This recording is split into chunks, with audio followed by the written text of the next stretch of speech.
clocks necessarily. We just, Right now, you're just wing it? have an agenda. So how does translation work?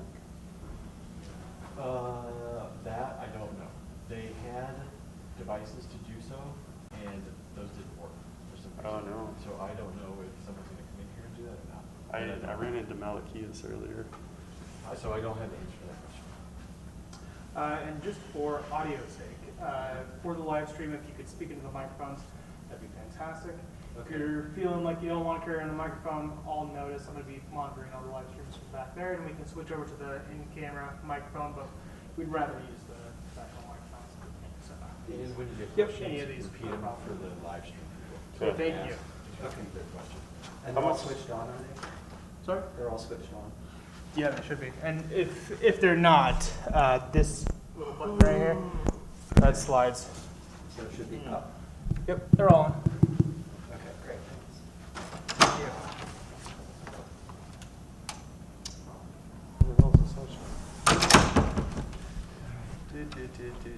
So I've written down on my There it is. notebook that agenda, the timing. Oh. So we can help each other keep. And I'll Yeah, that's a text- good idea. Let I'll me write text that you down a too. photo of it. What I'll just write it down. What do you want me to say about it?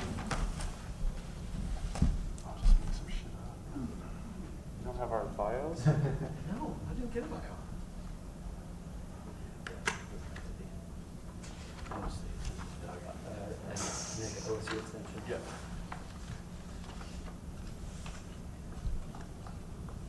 And so organic vegetable extension is my position. Organic nature. There's people who have to, I can't take antibiotics anymore.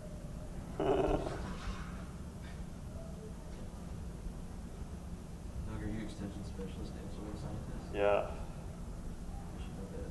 I made that up myself. Oh.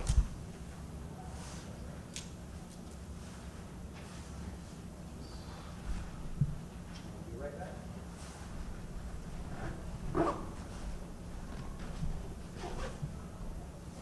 How many people are online? Good. I think it's like 30, 20 to 30, somewhere in there.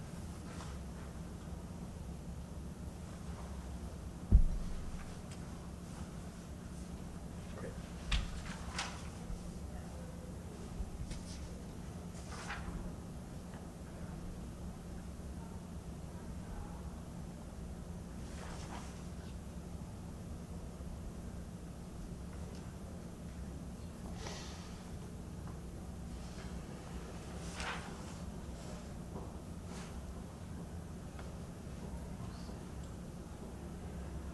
Okay.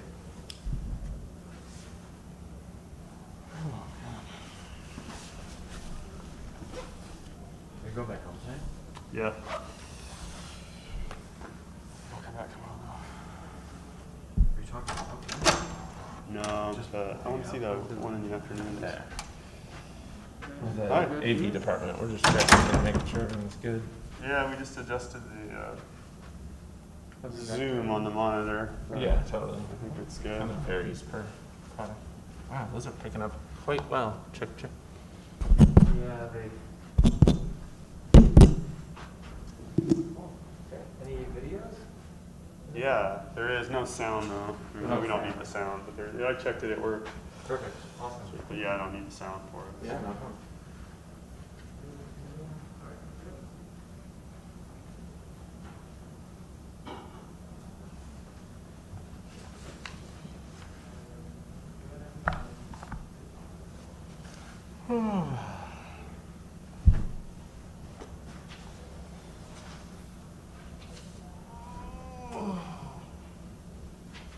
Are you going back to your brother's, Nick, or are you going home? I want to go home. Oh, He does a whole project. Yeah. Cut all his live poles. Oh, really? Housing facility. Had to go through that whole fairness process. But don't have. oh yeah. I'm for animal fitness, I'm gonna do it, so maybe I'm gonna do that. It's just a. Yeah, we can wait for a while. The poles, all that work is-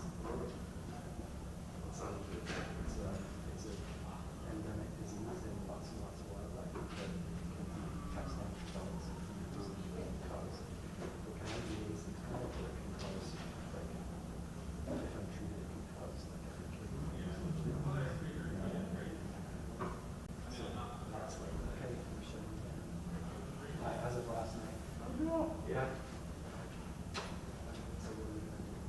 Where were the bowls? House. They were, housed at a, some on cameras that I got them from the OSU Dairy Farm. That's where I met them. Did it shut the dairy down? No, no, it's, I mean, it's totally endemic, disease, but they just don't want us to die, but they want us using leptospirosis infected bowls to transmit virus like the lactose. However, maybe, so we've got Monday, hopefully we're going to come to that. Hey,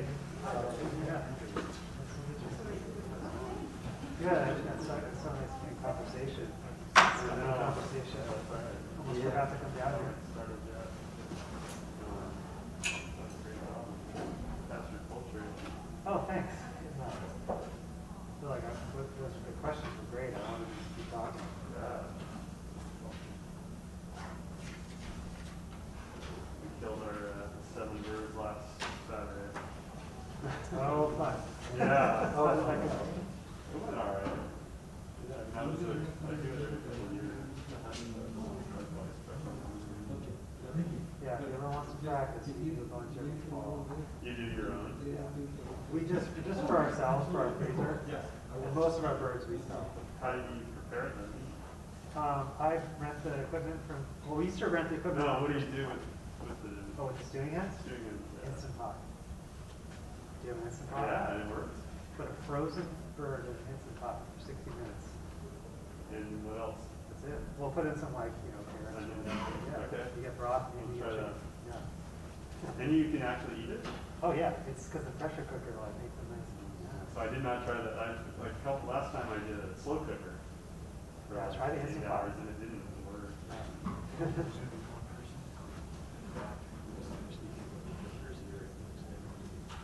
Okay. So just to.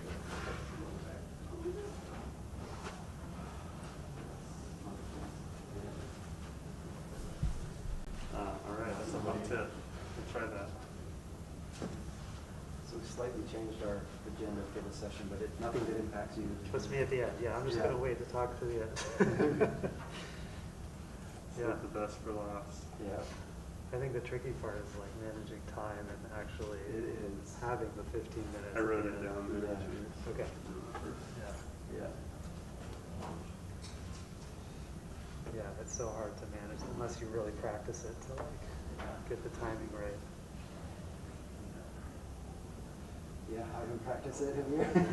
Are you talking similar talk to what you did? No. Oh, is that different? Oh, okay. Yeah, there's parts of it, what the one at PNBA was. About the tool. It was about management. Right. Not just cover Not just costs, cover and this one's just cover costs. Okay. So I put in some costs and stuff. Because I didn't really read for that. So it was, that's what took me, was I was trying to get up to date costs and stuff yesterday. So I put in costs to, I didn't do updated seed costs. Some updated costs. The comparison of, couple of nitrogen versus. This would be great to see. I mean, this is kind Yeah, of it's cool with this, like that lady veg trial I did. Yeah. Because, to get that purple bounty, this shit is so expensive. Yeah, and It shipping. comes from Pennsylvania. Yeah. Yeah. And Lana is always super cheap. Yeah. No, yeah. It's great when it works out. It's not it's not the other way around. It's like the Lana is a good performer and it's cheaper. So Yeah. that's why people keep. Yeah. Well, and seed is kind of broad brush. Seed is like half the cost. So you're following me around today. Yeah, I totally am. I was like, well, it's good information the first time. I might as well just keep going. I think these guys are going to take the lead up today. Our trial clover. You had your It's kinda full rare. hour and lots of questions My too, material so center. you need Yeah. a little break. Yeah. Oh, 4 minutes over already. Oh, yeah? Yeah. Should start. Ready? Yeah.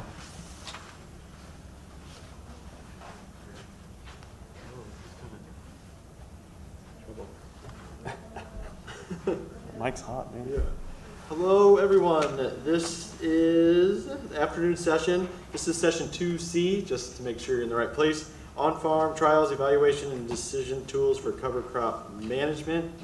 And that is going to be presented by Mr. Doug Collins, the extension specialist and soil scientist from WSU, Nick Andrews, who's the organic vegetable extension at OSU, and then Raleigh Johnson from Early Bird Farm. So I will turn that over to them. It's on-farm trials, evaluation, and decision tools for cover crop management. Should we both go up? Yeah, sure. That's what you started. Okay. Great, thank you very much, Nate. So this afternoon, we're going to talk about a number of different things. That's the agenda up there. Doug and I are going to introduce the Cover Crop Council and some decision tools, cover crop decision tools. I'll talk about nitrogen. Doug will talk about an on-farm cover crop trial project that we've got going on. And then Raleigh's going to sew it all together and tell us what makes sense from a farmer's perspective. And then we'll have time for some Q&A and discussion at the end. You may or may not have heard of the new Western Cover Crops Council. It's our mission. It's actually an organization across all Western states. It includes farmers and extension agents and conservationists and seed industry folks. And our mission is to enhance successful adoption of cover cropping in Western U.S. agriculture. Our website is still under development, but it's available online, and it's westerncovercrops.org. We've got on the website some videos and webinars. We just put a bunch more online this last week from some cover crop webinars we did earlier, a list of current cover crop projects, cover crop resources, and you can see there the map of the U.S. There's 4 regions with National SARE, Sustainable Agriculture Research and Education, and the yellow North Central, red Southern, and green Northeast region have all had cover crop councils for years, and the Western region just started our cover crop council in 2020. Doug and I are on the executive committee of the overall board. I'm the secretary, and Doug is the treasurer. And then for the overall council, we're having elections again this winter. So if anybody's interested, you can reach out to me or to Doug about getting involved in the council. And Doug's going to talk a little bit more about the Pacific Northwest Regional Committee, Sub-Regional Committee. He's the chair of that, and that's within the council. So that's Oregon, Washington, and Idaho. And that's really where the rubber hits the road.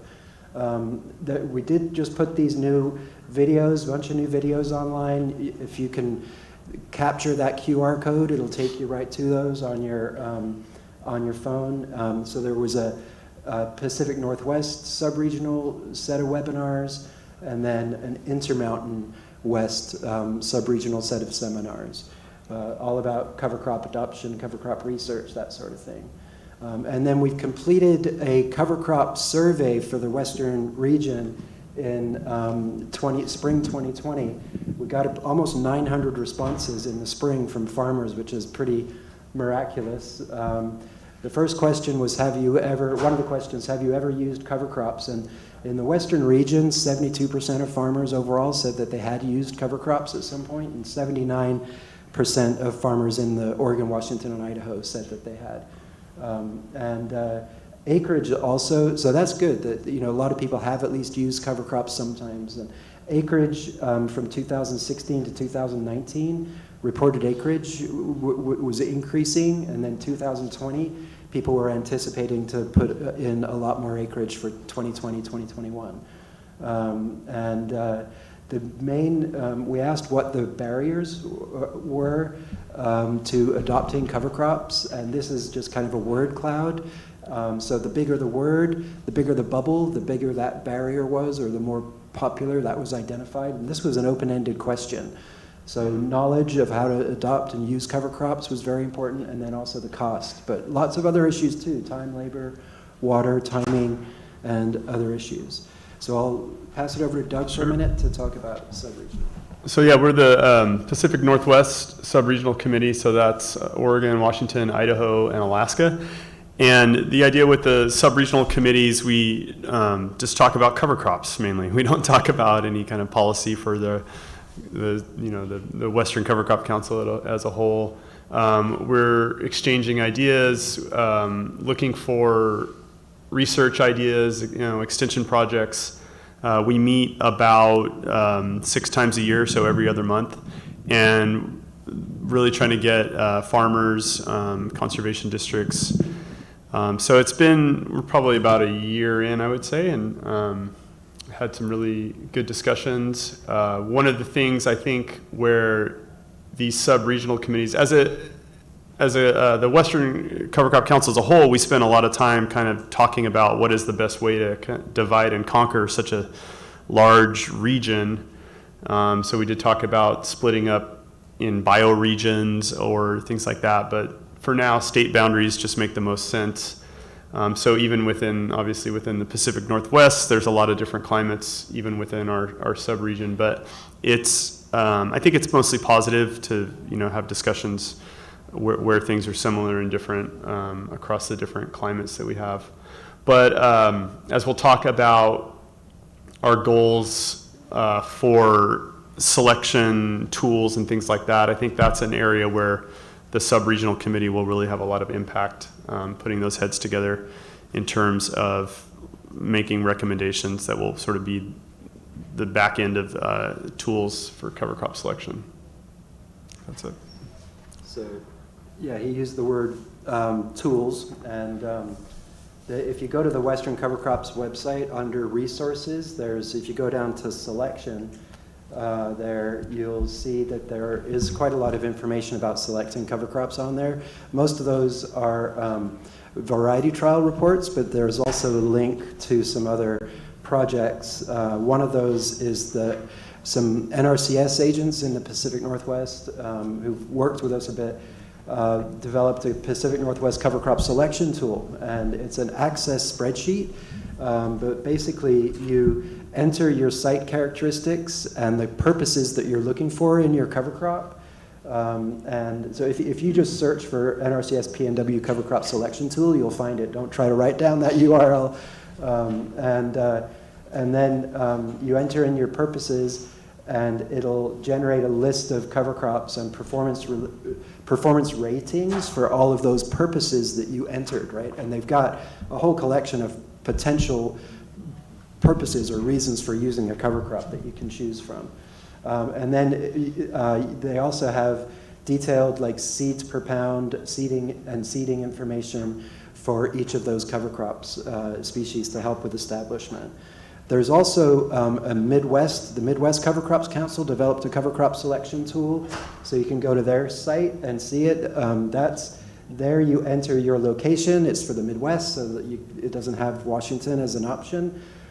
Your cover crop goals again, your cash crop category, so it's mainly corn, wheat, and soybeans in the Midwest, but they do have summer vegetables and winter, cool season vegetables, warm season and cool season vegetables as a general category, and a few other things, and you enter in what objectives you have with your cover crops, and it'll generate a list of cover crops that suit those purposes and are probably adapted to the area that you're in. And then if you click on the individual cover crop that you're interested in, another page pops up that gives you a lot more detailed information about that individual cover crop. So that's another way that they're doing it. And then one that we've been talking to these folks about possibly adapting what they're doing in the Northeast and adapting it to the Western region. And this is their cover crop species selector. So slightly different format, but here you can either use a map or enter in your address to select your location, and then they can tell you a lot about your conditions based on the location that you enter. If it's based on your soil type, right, and the Web Soil Survey. And if you disagree with what the system generates, you can change. If it says it's poorly drained and you think, well, it's not poorly drained because I put in drain tiles or whatever, then you can change those options. Again, you put in what your cover cropping goals are, and it generates a list of cover crops that would meet those goals. And then detailed information about each of those cover crops is available online instead of as a downloadable PDF, but so that's just part of the information you get about your individual cover crop. And then there's other tools, other cover crop decision tools as well. For like private companies have decision tools for their seeding rate mixture. There's seeding rate calculators out there. Cover crop nitrogen tools. I'll talk a little bit about one we've been working on, or that we've been working on. The economics of cover crops too, the cost of cover crops, and then other online tools. Do you want to? No, that's good. Okay. How are we doing on time? I will. Any questions about the council or the cover crop decision tools at all? Okay. There we go. 5 minutes. So I'm going to keep going for a little bit, and then I'm going to sit down and be quiet. I wanted to talk about the work that I've been doing with Dan Sullivan at OSU for probably 10 or 15 years now, trying to understand how much nitrogen, what's the nitrogen value from cover crops. Nitrogen fertilizer is really expensive in organic systems. I started at the end there. Got to start at the beginning.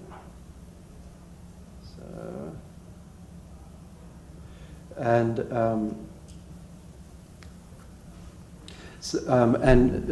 synthetic nitrogen fertilizer also uses a lot of energy. Energy use on farms. This is from early 2000s, but fertilizer accounts for nearly 30% of all energy used on farms. And the Haber-Bosch, process for urea and other synthetic nitrogen fixation is super energy intensive, and whereas the rhizobia are the bacteria that are synergistic with symbiotic with legume roots, and they fix nitrogen from the air in the soil at room temperature and 1 atmosphere pressure with no fossil fuel energy whatsoever.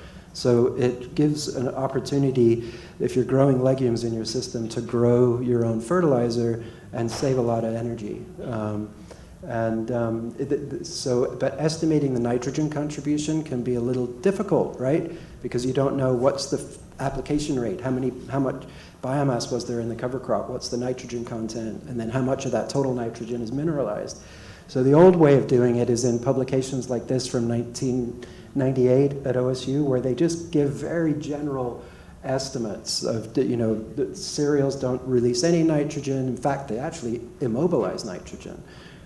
So 0 isn't quite correct there. And then legumes will release some nitrogen, but it's not 40 to 65 pounds like that implies. It can be anywhere from 30 to 130 pounds of plant available nitrogen, not just total nitrogen. This is in a newer publication, but it's a graph which is also just kind of a general estimate. If you're terminating a legume cover crop in May or sometime in May, then you might be getting 80 or 90 pounds of plant available nitrogen. But really, if you think about it, it depends so much on the biomass of your cover crop, the mixture of species you've got, lots of other factors there that I've got on the screen. Maybe is it dry land or is it irrigated? Is it left on the surface or is it incorporated into the soil? There's so many different factors. So we recommend testing or sampling your cover crop and getting a few of them tested so that you can get your calibrate your eye and your professional opinion about how much nitrogen you're getting from your cover crop. And nobody's going to do this with every cover crop, but if you do it a few times, you'll start to get more confidence in the nitrogen contribution. So this is a field of red clover, and we use a sampling frame. I use 2 foot by 2 foot. Doug uses metric frames, and we generally sample about 4. If I'm consulting with a farmer, I'll do about 4 samples from their farm, and I'll either work my frame down through the cover crop and cut it above ground, cut the above ground cover crop like that, or I'll knock the cover crop over and then lay the frame down on top and cut through it, right? If it's a really tall viney cover crop, that's easier. And then I pull it I put all that cover crop from all 4 frames onto a tarp and carry it over to the edge of the field and mix it up like that, get rid of any soil, and weigh the total fresh weight of that sample. So that's going to be like anywhere from 6 to 12 pounds when I do 16 square feet. And then I mix it up a bit more and take a subsample. I don't separate different species or anything like that. I just take a general subsample, about 1 pound, and I send that off to the lab and ask them to dry and grind that sample and give me the percent nitrogen and percent dry matter. Okay, and that is all I need from the lab. It's not a very expensive test, but it does involve sending it to the lab, right? We've got lookup tables of typical values in our publication, but we recommend doing at least some testing. And then we've developed a mineralization model, and that basically predicts. So the math to figure out how much total nitrogen was in that cover crop stand that I just sampled there, that's just arithmetic, right? Doing the multiplication once you've got the total nitrogen result from the lab back. But to figure out how much of that total N is going to be fertilizer for the next crop, that's where the model is needed. So this is some data that we've collected over several years. And you can see the blue dots are 28 days, mineralization after a month, and the red dots are mineralization after 2.5 months or 10 weeks. So that's like your full season nitrogen release.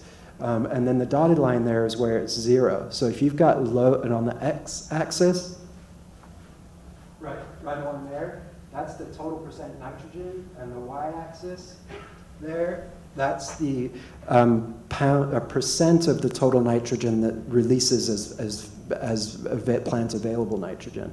So 0 means that you're not getting any plant available nitrogen. If you've got like a 1 or 1.5% nitrogen cover crop, it's actually immobilizing nitrogen as it decomposes, so you're getting a negative nitrogen.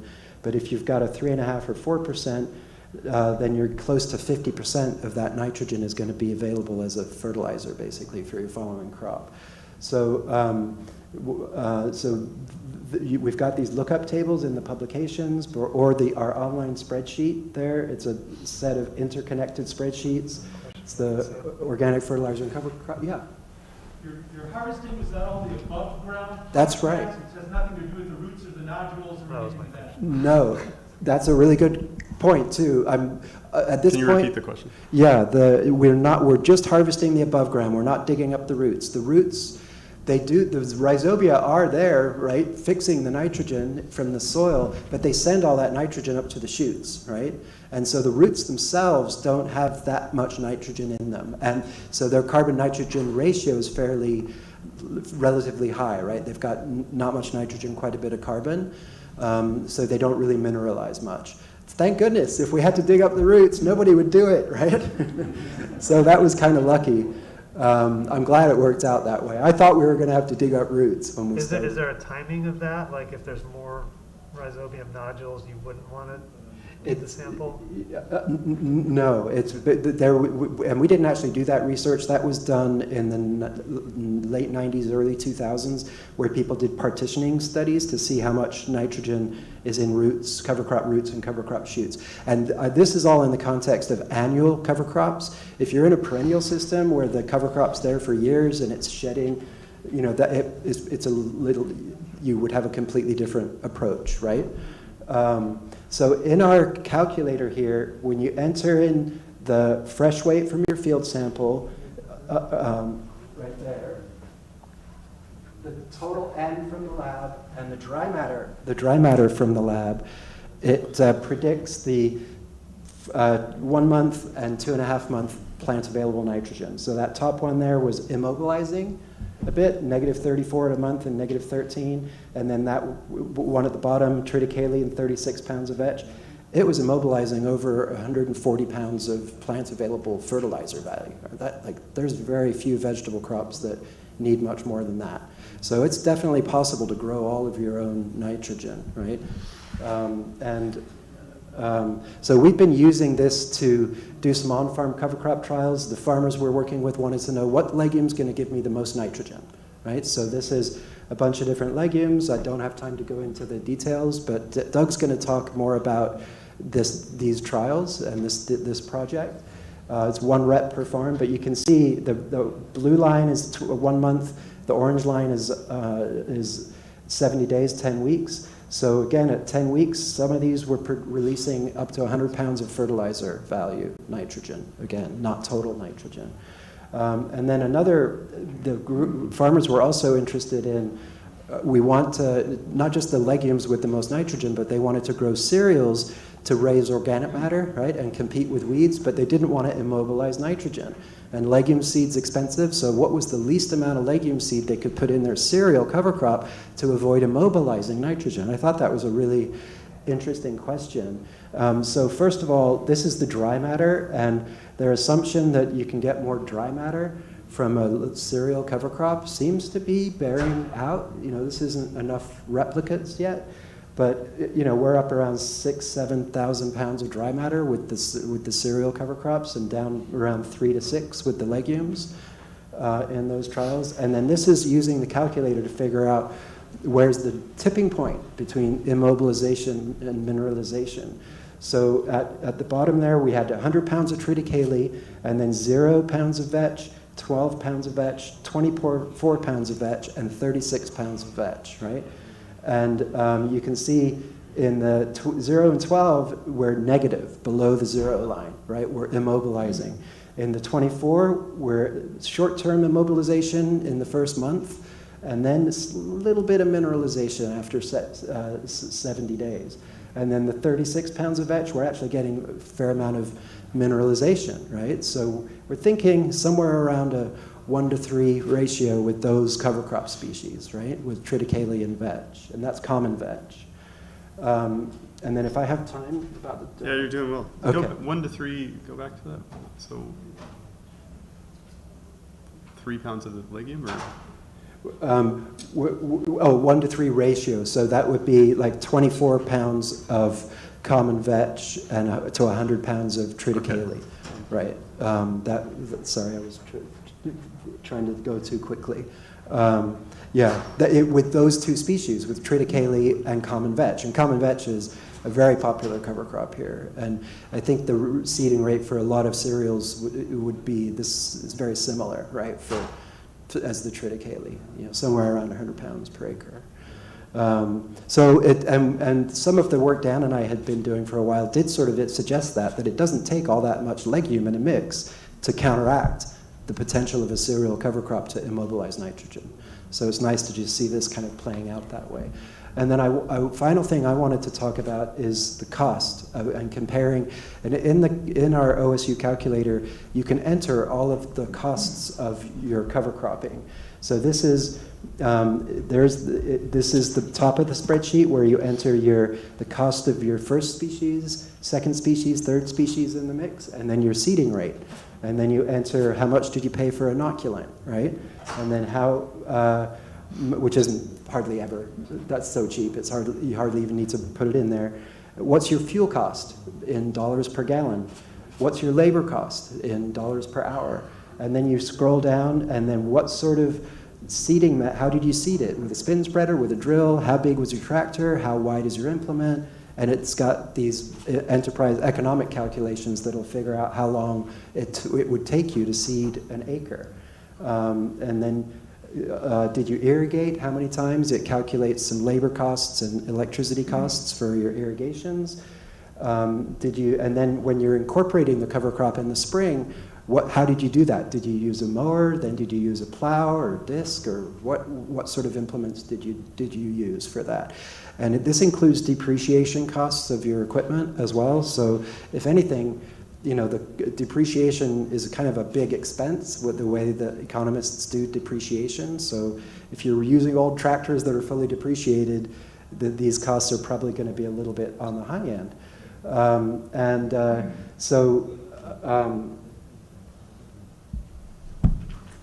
So this is the cost comparisons sheet, and I put in some prices for dry chicken manure, so that would be a processed chicken manure, and you can see here on the column on the right, 70-day pan, plant available nitrogen costs about $9 at the prices I got yesterday, right? For a pound of plant available nitrogen from processed chicken manure. Feather meal, over more than $7.50, right? $7.69 is the estimate here. And so this is plant available nitrogen. It's tapping into the mineralization models we have for the fertilizers to come up with that number. Blood meal, again, really expensive. Cottonseed meal, super expensive for nitrogen according to this model and those prices.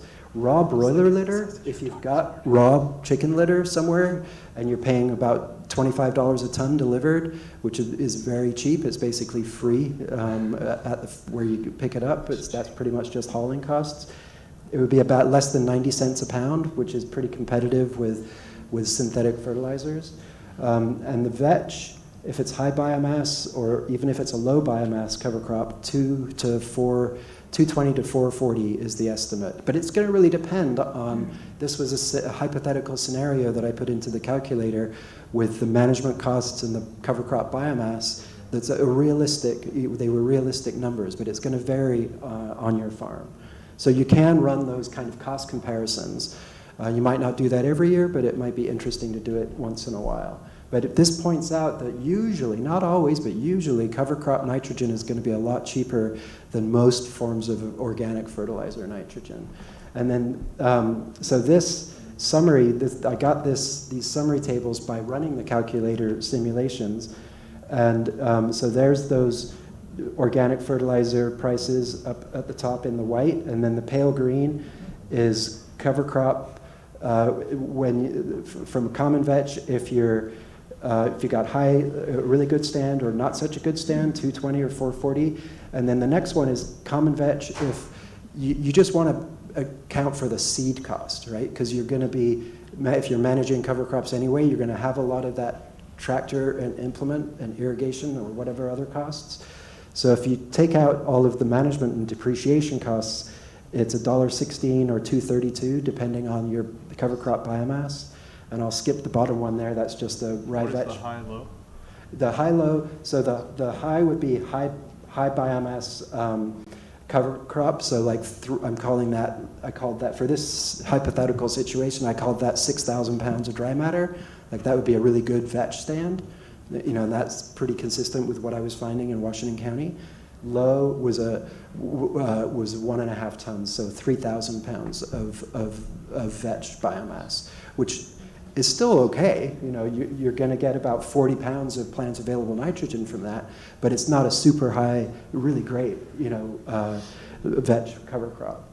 And so then this one here just compares the cover crop nitrogen costs to either the raw broiler litter, which is probably the cheapest for, if you've got access to it, and it's harder and harder to get access to that, or urea, which is a synthetic product. You can't use urea.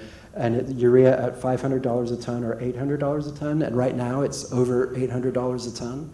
So conventional farmers understand this, and there's inevitably going to be more interest in legume cover crops as well. Are you saying that you can't use urea in certified organic farms? Correct.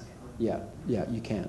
Or it's a synthetic. Yeah. You cannot. Thank you. Yes, it's just up here as a comparison because some people have organic and conventional. Yeah. So anyway, here's some of our resources, the extension publications that I've been pulling some of this information from. They're 2019 and 2020. That's all pretty current information. And then that's at the top there, that's the link to the calculator that we updated. Calculator's actually been around for about 10 or 11 years, but we updated the models to account for the potential immobilization of nitrogen from low nitrogen cover crops. It didn't really do that. So we made a few other improvements to it. So, all right. Any other questions? Yeah. You got time for a couple. Back to Judy Cayley, vetch study.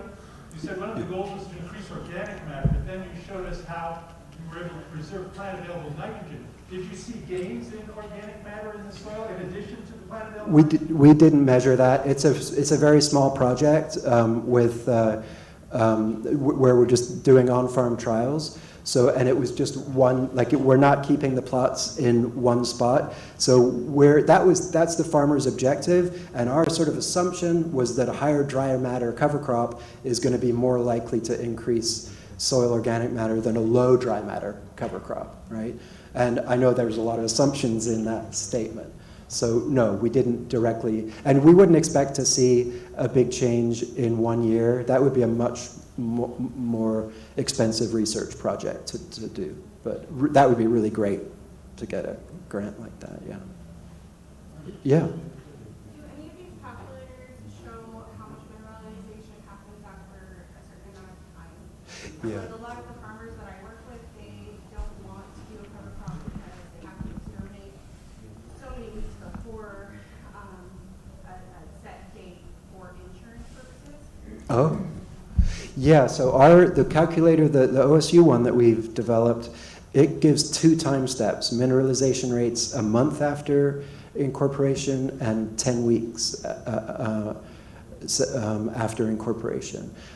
We are in conversations with some researchers on the East Coast, and we might talk to some other folks on the West Coast about developing a more sophisticated model that would actually give you a slope of nitrogen release depending on the degree days as you go forward in time. And theirs also calculates nitrogen mineralization from incorporated cover crops that are, tilled into the soil and cover crops that are left on the surface, right? So that's just kind of it's a bit speculative of me to even mention that now. We're having conversations about it, but we may apply for some grants to work on that together, yeah. And that's based on, there's some folks in Maryland at the USDA ARS in Beltsville, and the University of Georgia, and the University of Maryland that we're talking to about that right now, yeah. Okay.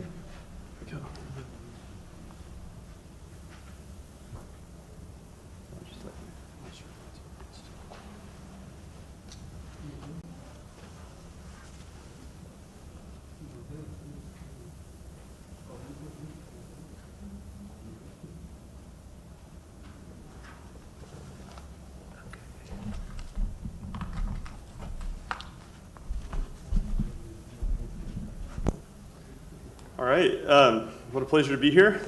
I'm glad you all came. And I love Nick's discussions of economics, especially when it shows how cover crops actually pay for themselves when we're talking about the nitrogen component especially. So that's always good to see. Today I'm going to talk about a Western SARE grant that we have called On-Farm Cover Crop Use Evaluation and Data Sharing with the Western Cover Crop Council. And Research to Grassroots, it's a new grant from SARE, and it's to bring results into the field through education to ag professionals and producers. And the idea is to sort of take research that's been done and then try to demonstrate it more in the field. We're kind of doing that some, but also doing some more research along the way, because there's always more to learn. But we are really trying to do this research on farms and maybe take a bit of a different approach to it. So a typical cover crop trial, we try to isolate factors such as cover crop variety, planting date, planting rate, fertilizer, termination date, termination method, etc. So you kind of pick 1 or 2 factors, and then we do a randomized and replicated design. You can do these on farms, but we can also do them at research stations. And so we've done a lot of those. That's a great way to kind of answer a really controlled question, but it doesn't always tell you, you're going to be kind of focused on one site, obviously, when you do that. So I'm going to talk a little bit about why we're maybe taking a different approach, but I don't want to, I could just as easily, I think, get up here and give a talk about how important it is to do a randomized and replicated trial on your own farm. And so before I go off of that, I want to provide some resources that are available. These are both free online. So in the book, Managing Cover Crops Profitably, there's a great appendix at the end about how you can do your own cover crop trials on your own farm. And then there's also another SARE resource, How to Conduct Research on Your Farm or Ranch. And both of these, especially the latter one, kind of emphasize why it is important to do that randomization and replication on your own farm. And if you're really just looking at your own farm, then the concept of is this going to work on other sites isn't necessarily as important, right? You just want to know, is it going to work on my site? So, it talks about how to trial things on your farm, and I think you should always be trialing things. And if you are, doing more than one rep is important. Okay, so that said, now I'm going to take the other argument a bit. So one of the things we find when we do, so this is each one of these would be an example of a randomized and replicated experiment. So we've got 4 levels here, and then we're doing 3 reps, so we're kind of randomizing them. Each of these could be a plot, 12 by 50 feet or 3 by 5 feet, whatever you can imagine. So you would do your treatment here and then replicate it across the site. And so this would be one experiment. Well, if you do that on several sites, sometimes what we find out is that actually the site effect, because if you have multiple sites, you can test that. What is the effect of site? Sometimes that's kind of the most interesting thing of the experiment. You're like, well, why did we see this at this one site and we didn't see it at another site? For example, I did a cover crop trial recently where we looked at the effect of fertilizing the cover crop. And at one site, we saw this huge fertilizer effect. And then at the other site, there was no fertilizer effect at all. And so what do you learn from that? Does that mean that you should always fertilize your cover crops? You should never fertilize your cover crops? Or do you want to be like, I wonder why we needed to fertilize at this one site, but we didn't at the other? So that's kind of getting you to dig deeper into the site effect, which can be, the soil type, soil fertility, how was the farm management. So the best way to do this is to do randomized replicated experiments at every site. And that would be the most robust way to approach this. And if you've got millions of dollars or several $100,000, that's what we do. So it's really expensive. And the alternative then, or I guess, in our approach, what we're trying to do is, I use the word democratize, or to extend and democratize cover crop evaluation. So we want to sort of put this in the hands of many more people. And so in order to do that, we have to reduce the costs. We have to simplify the approach. And the way we make up for that is just to do lots of trials. So if you're just doing what we call like 1 rep at each site, that will work, but you have to have a longer view on it. And so that's kind of what we're doing. So I think the 3 things we identify here is have to have a very simple approach, lots of trials, and then some way to capture those results through time. So that is what I will talk about, how we're kind of going about that. One thing I will mention is that we use named varieties whenever possible.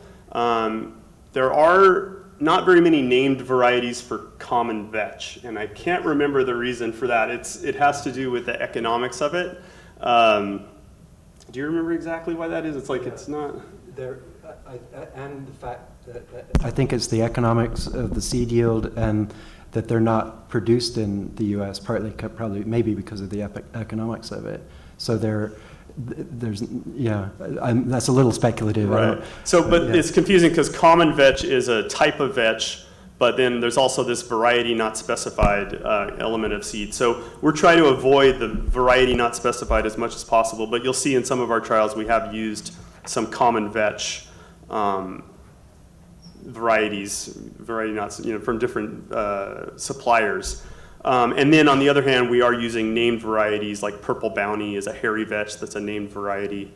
Lana is a woolly pod vetch that's a named variety. So the benefit of using a named variety as it goes into our database, as you look forward to the future, you'll be able to know there's more consistency with that seed going through time. So whenever possible, we're trying to use named varieties. Comment? Yeah, I was just going to say that there's no breeders really working on common vetch, and I think it's because it's not hardy. Like most of the cover crop seed is purchased in the Midwest and colder climates, and hairy vetch is cold enough to overwinter in a lot of those climates, but common vetch isn't. So I think that's another part of it. So where a lot of cover crops might be planted, there's not much market for common vetch. Okay, so breaking down our process here, and again, we're doing during the brief period of our grant, about 3 years, we're doing a lot of this work ourselves in collaboration with farmers. But I think this is something that farmers or conservation districts could certainly do going forward, and that's one of the outcomes of our grant, hopefully, is to kind of set the stage for more of this to happen. So plan and document the seed planting, just thinking about what are the things you would need to capture to sort of feed into a database to be able to reference that in the future. In our trial, we're doing soil testing. I'll talk about where that kind of fits here in a second. But then the big two things are stand evaluation, above ground biomass, and then documenting and filing that data. So we are talking, we first came up with the idea of tiers of data collection. And so tier 1 is just capturing those experimental details. What was the variety? Where did you buy it? What was the planting date? What was the rate? Some of these are we try to really get a good idea of like planting rate, and I know not everybody does that, but going forward, or to enter the data into a database, that would be an important thing to capture. And then this above ground biomass and ground cover evaluation. Oops. So just a simple, these are just capturing those things. Where was the farm? These are the things going into our database currently for that kind of tier 1 approach. Nick talked about above ground biomass collection, and there's a lot of different ways to do this. The important thing is that there's a known area. It can be metric, it can be imperial, and then you've got this biomass. For our study, we are separating out the cover crop from the weeds, and we've gone back and forth over this. I think we're not quite done with our protocol in terms of what if we don't want to do that? Is there still space for kind of a total biomass? And I think we will come to a way to do that, probably by combining those data with the second minimum data set factor that we need, which is estimating coverage. So I really like this because if we can just capture this in our database, it is like that. You just walked out and looked at it and it was really good or it really sucked, and we don't want to ever see that cover crop on your farm again, right?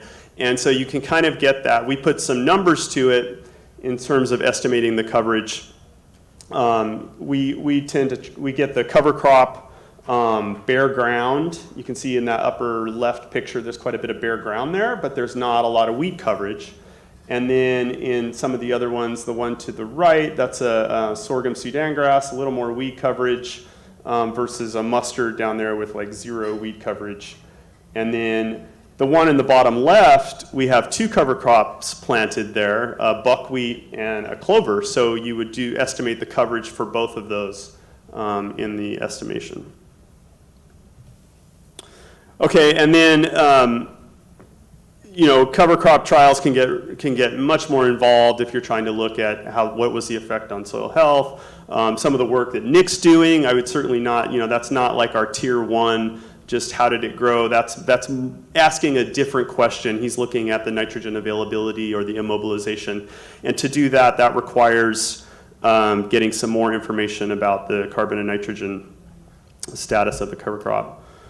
And then you can go even further, tier 3. So we've done some of this like residue bag studies, looking at the decomposition dynamics, doing some deep soil sampling.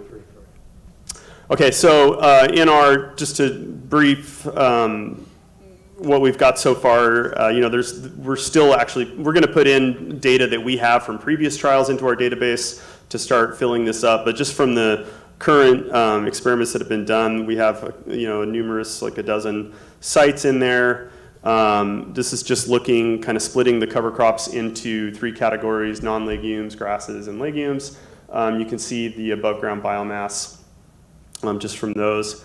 And then sort of a hybrid approach to this, and Nick showed some of this in his, where you're using one site as a rep. So we have asked some questions and then kind of hedging our bets a bit, I guess, doing just a one site as a rep and doing that on a couple farms. So one I did that Raleigh will talk a little bit about was on his farm, and so we did a summer cover crop trial there to establish clover. So we did that at 3 different sites.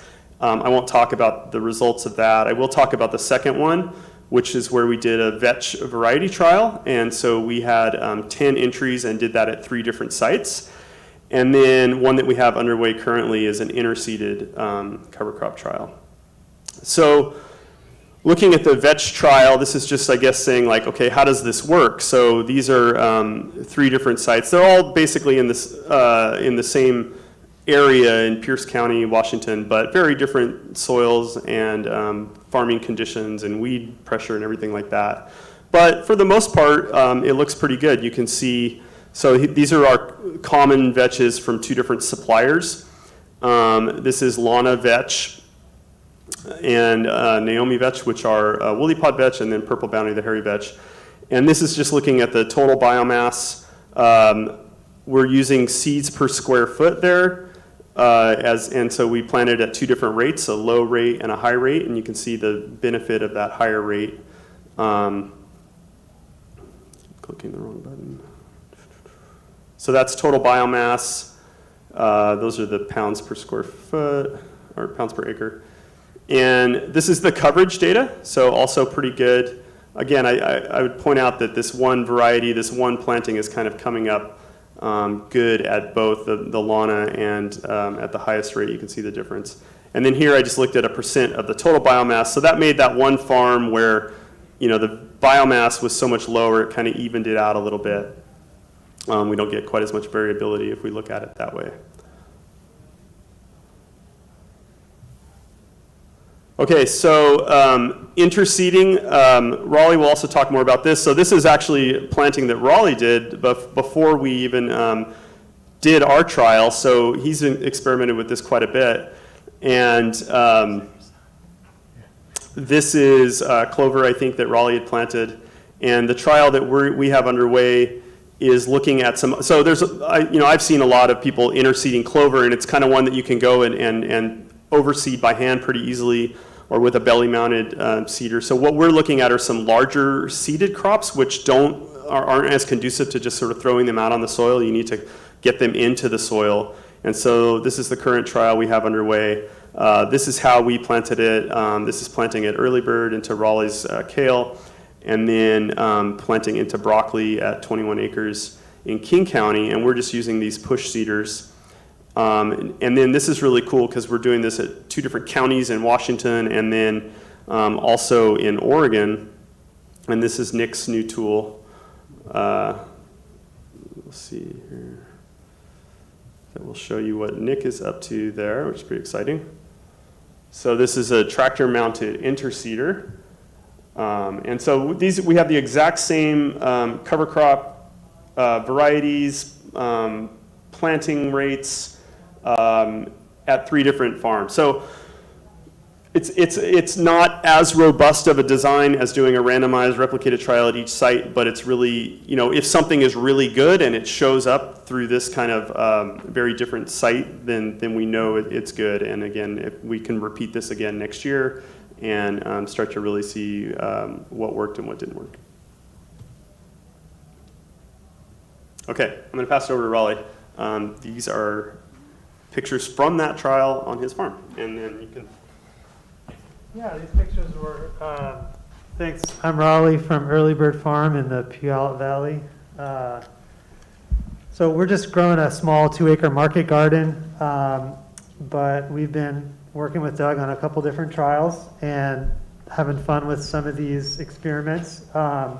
So just to give you a little bit of my perspective on the interseeding or the relay planting, as Doug calls it.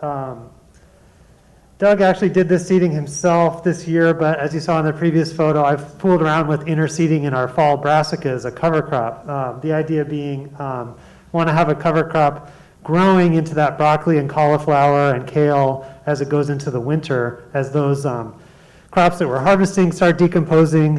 It'd be nice to have a cover crop established that's getting through the winter and really taking off in the spring. So as Doug mentioned, he's trialing a bunch of different grains and legumes mixed in here. You can see the clover, you can see the grain, the oats, the triticale. So there's a bunch of different mixed into this kale. From a farmer's perspective, I will tell you that getting the timing on these interseedings is crucial, and there's a pretty short window for it to be successful. The trick would be getting that seeding in at your last weed cultivation. but also before that kale or broccoli fills in a canopy that's going to shade the cover crop out too much and outcompete it. In my limited trials, I've done this for 3 years with different cover crops. The broccoli and cauliflower has been a little trickier because those plants, as you know, get really big leafed pretty quickly, and they really kind of shade out the cover crop. Unfortunately, those are also the ones that decompose and die over the winter and rot. So I've had some trouble getting the cover crop established in those. The kale's been easier because we're picking it, so we're keeping, you know, an opportunity for sun to get through a lot more open, keeping that harvested. Even at 3 rows per bed, we're able to get a really nice stand. And then, so that's one trick. And then, you know, the irrigating it, we're trying to establish this in August or at latest early September. So that's a really dry time of year, so you're going to want to have an overhead irrigation capacity to get this established. The only one I was really able to get established without pushing the seed under the ground was some annual ryegrass. We were able to just sort of hand crank broadcast the annual ryegrass into the brassica. But with clovers and the grains and the vetch, it's better to use a push seeder to get some seed to soil contact and then irrigate. And it's looking really, really solid this year's trial. I liked doing the red clovers because they're easy to incorporate in the spring. The annual ryegrass establishes really well, but it's a little harder to get rid of. I found annual ryegrass that's got a really thick, matty root system that needs to be plowed under. And finally, you'd be surprised, but walking on this stuff, even as it's getting established when we're harvesting the kale, doesn't seem to affect the crop. It continues. The cover crops are meant to be walked on, and they don't seem to be affected by us coming in there to harvest it. Here's another view. You got some of the vetch coming on strong. These are just from a few days ago, so you can see that August seeding is really taken off well as we get into the short days where it's not going to grow that much more. And then briefly, I wanted to talk about, this is one I hinted to in my earlier talk today about integrating our chickens into the operation. But back in June of 2020, Doug came out and did this interseeding the clover with buckwheat and Sudan grass as a nurse crop. We tried red and crimson clover mixed with buckwheat and Sudan, stands of buckwheat and Sudan. So there's kind of 4 different variations. And the idea being that the buckwheat in summer and Sudan grass are winter kill cover crops that will decompose in the first frost, and the clovers would continue over the winter. So one cover crop seeding would get you all the way to the next year. These are fields, vegetable fields that we were taking out of production for the year to get the benefit of the cover crop. Here it is, the buckwheat in late July. With the clover, you can't really see it yet underneath. And then just some brief observations of this. The clover on our farm, it's really all about the timing. It was really wet in early June, and because of that, the clover just took off. It likes cool, wet conditions. The clover was, the buckwheat in Sudan was drilled, the clover was just put on the surface, and the clover just germinated incredibly well.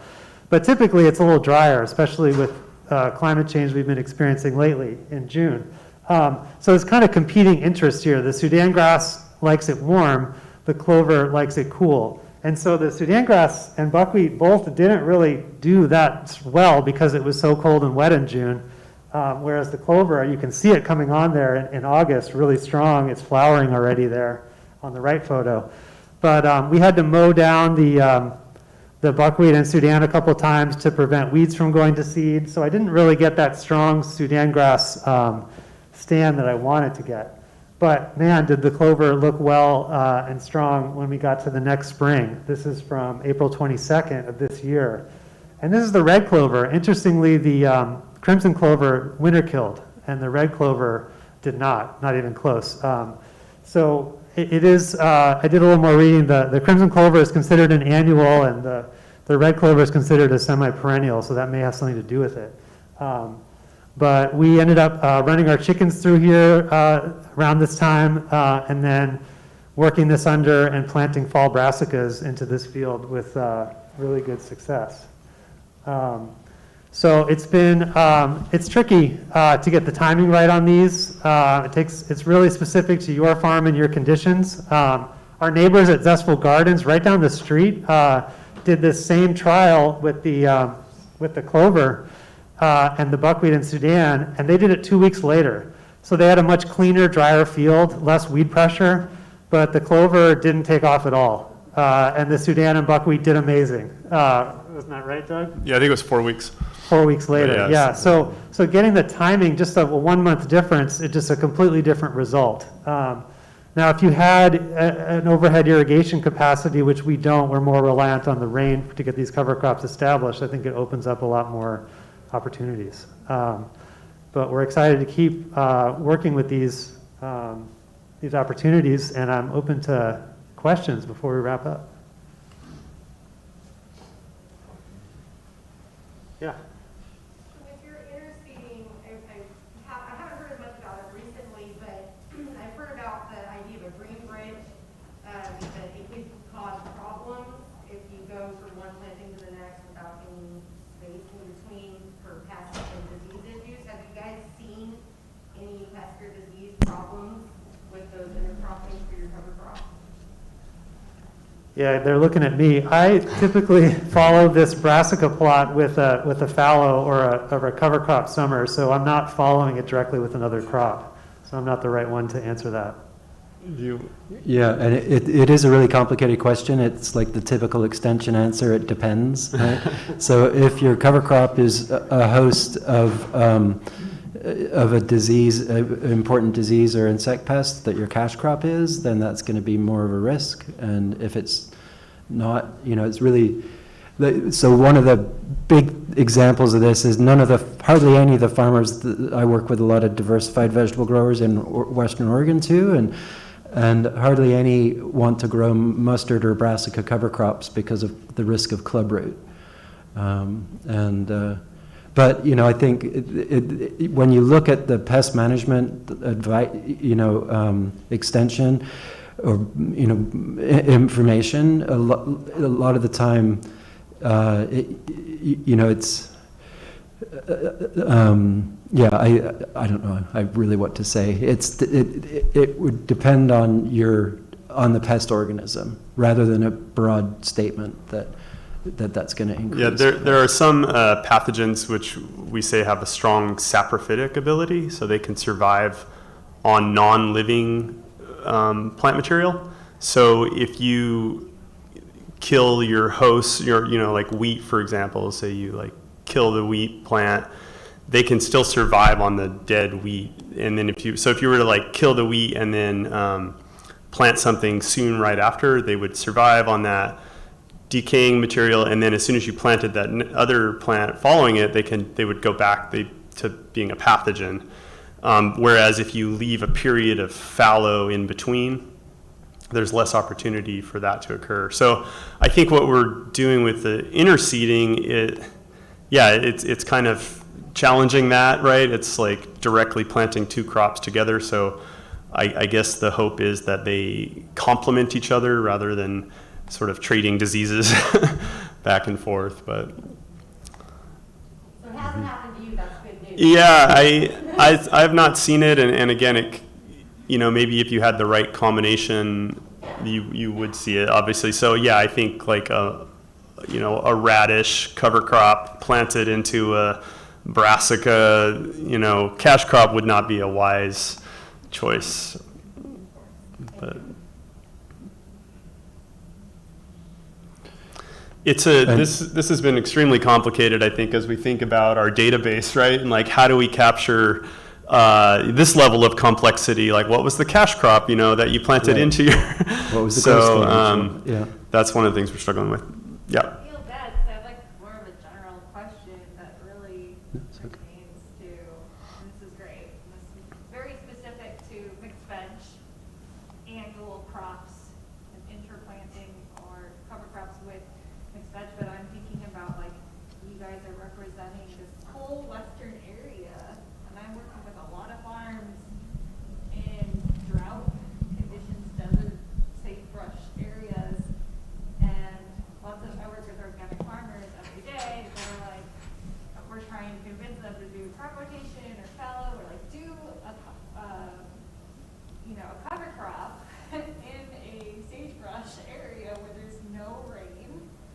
Yeah. And like that first slide really triggered something with me, because I was like, yeah, like, they don't wanna pay for the water Yeah. because it's expensive to irrigate their cover crop seed. And you're like, well, what do you have those farmers do? Yeah. And they, like, doesn't even make sense for them to be doing a cover crop in a sagebrush desert environment when it's like, according to their organic regulations, they should be either leaving land fallow or creating some sort of biological diversity in that off season to like have something, you know, protect Yeah. erosion or, so I'm wondering, I'm just like throwing that out to you guys as like a problem area, I guess. Well, or no, I mean, it really, a situation that I don't know what to do about. it really points out how site-specific farming is, and so the work Doug and I are doing is mainly relevant for vegetable growers on the west side, Maritime Northwest, and just to try to transplant that information into central or eastern Washington or, Idaho or whatever is not a good idea. And that's why with the Western Cover Crops Council, that's got the broad scope, and we're collaborating with people that work in that area, in those areas, so like Leslie, there's several people. You could just point me towards some researchers or Yeah. sources of Yeah, information for those yeah. regions and those crops. There's Yeah. also issues where they're like, well, if they're greens, they don't want to switch and do a cover crop because then whatever they use as the cover crop stays, and then they're trying to grow like a clean crop and they can't because like the cover crop comes back. And What area, green they're doing. what area are you thinking about?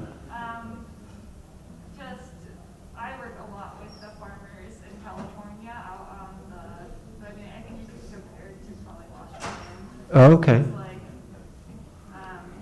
Well, there is a Southwest Regional Sub-Region Committee, and Sarah Light at University of California is the chair of that.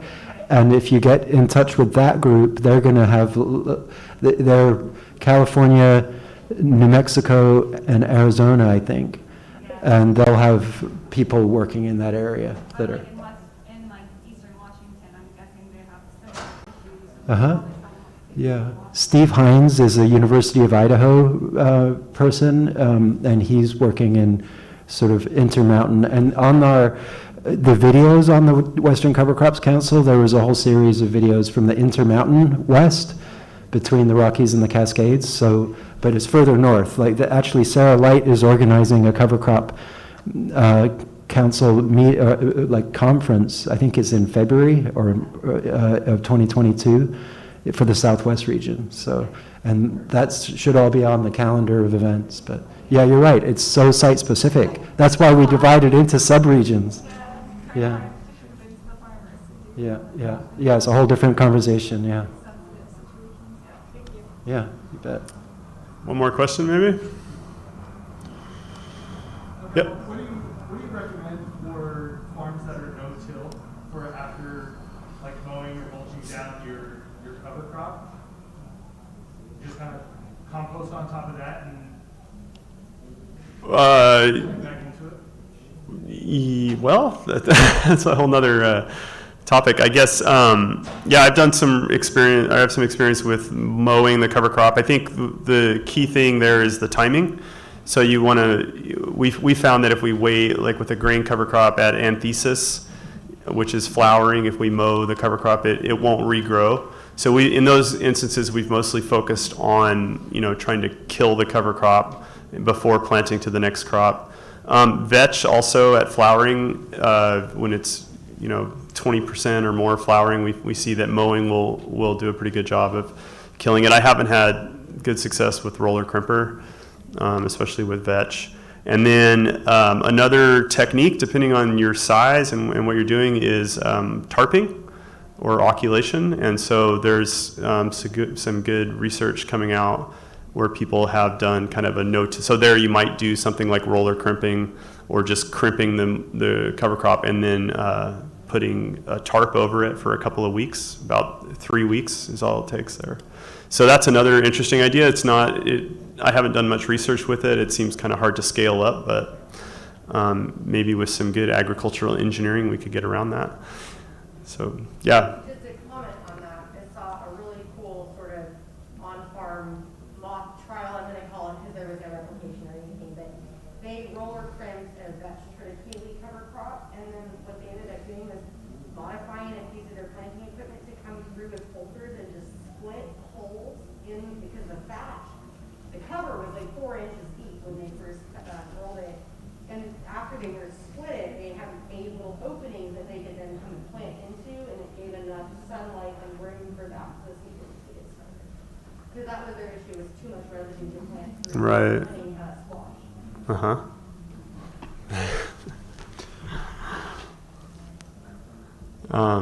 Yeah, any other questions? Any other general comments or? Yeah. Do you guys do any work with perennial planting systems in orchards and vineyards, and what are the best cover crop rotations, timing?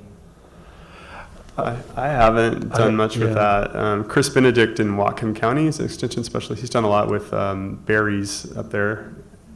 So, you know, And then Nick yeah, Wyman Nick Wyman. at OSU is beginning to do some cover crop work in hazelnuts, which would be really cool because that's always bare ground typically. So they're beginning to cover crop in hazelnuts, yeah. And All then right, there- please do your evaluations, the yellow pieces of paper. Yeah, I think from a farmer's perspective, to highlight the work that these guys are doing, getting those named varieties is really important for farmers, because we look in the seed catalog and we just see vetch or we see oats. But these researchers are really looking at specific varieties and how they do better in our climate. And that's data that we really need, and hopefully it's going to translate to the seed companies starting to sell named varieties. And then helping us get the timing right on some of these cover crops that'll hopefully work in many farm systems around here, because there's so much. I find cover crops to be harder to grow than my vegetables in a lot of cases. Thank you. Thank you.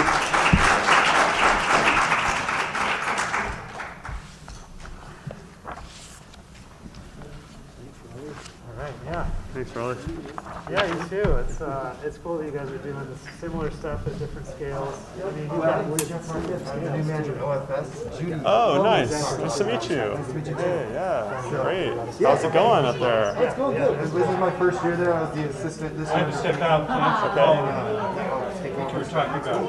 Awesome. Do you guys ever need or want to I've do been like fighting a lot of stuff, like trial stuff? We have more Yeah, I would love to talk to you about that. Yeah, it'd be awesome. Which one?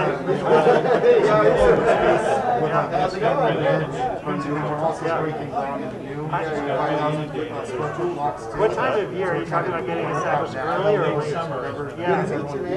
Yeah, no, I think this idea of like the database, just Usually later in capturing the season, sort of like the other way drier, around. Like if you ever and want to we share, hopefully got some better weed you control. So know, what I that do would is be like awesome last to get that. foundation in that Nebraska crop, pulling out the last of the seeds, that's when I drill in that clover.